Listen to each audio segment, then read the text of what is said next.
asked whether they have confidence in Barack Obama to do the right thing regarding world affairs for all nations except the United States, an average of 61% of the respondents say they have some or a lot of confidence.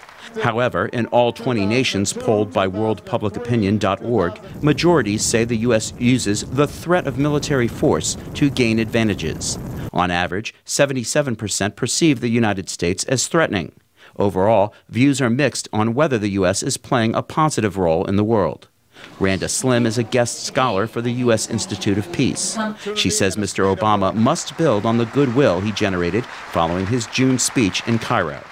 I think he needs to deliver some short-term successes on issues that are important to people and that people in the region view as critical in their engagement with the United States as a government, as a people.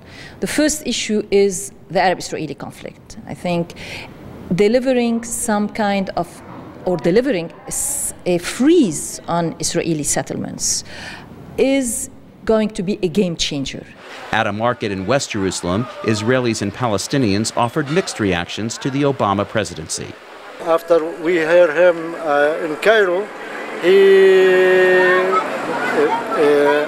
a good man, good president, and I think he will help the Palestinian people. To run the world, he is not capable, but to give a wake-up call to the world about peace, he is. Maybe he will give people a hint that it is time for peace in the world.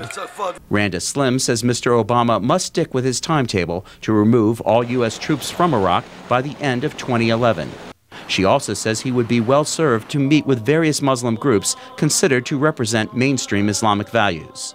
I think he really needs to speak directly to the people in the Muslim world, in the Muslim majority world, and talk to them about how he views, even as a person who belongs to the Christian faith, how he views that democracy is an Islamic principle. Stephen Cull is the director of the consortium which conducted the study, entitled America's Global Image in the Obama Era. How is the U.S. going to deal with Islamist parties? In the speech in Cairo, he was somewhat vague about that question. There is a perception that the U.S. is ready to go against its democratic principles because they perceive that Islamist parties are not going to be helpful to U.S. foreign policy. And that's a negative view, a negative in the view of Muslims around the world, and including in Indonesia.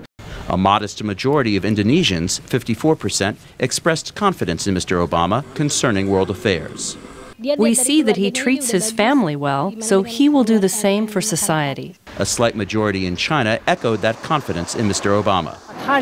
He's a new president. He's charming. He's youthful. He seems like he has a lot of passion and energy. Beyond politics, respondents also expressed concern about the U.S. role in the fight against global climate change, with majorities in 11 of 18 nations disapproving. Robert Raffaele, VOA News.